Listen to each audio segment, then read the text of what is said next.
అమ్మ dark fancy బిస్కెట్స్తో cake చేయమ్మా. అమ్మని కేక్ చేయమన్నాను కదా, ఎలా చేస్తున్నారో చూడండి. ముందుగా బిస్కెట్స్ని మిక్సీలో వేసేసారు.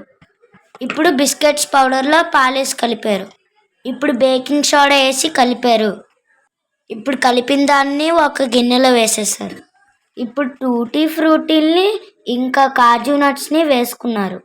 ముందుగా వేడి చేసుకున్న గిన్నెలోని మనం తయారు చేసుకునే దాన్ని పెట్టారు. 30 minutes తర్వాత పొల్ల పెట్టి కేక్ అయిందో లేదో చెక్ చేశారు.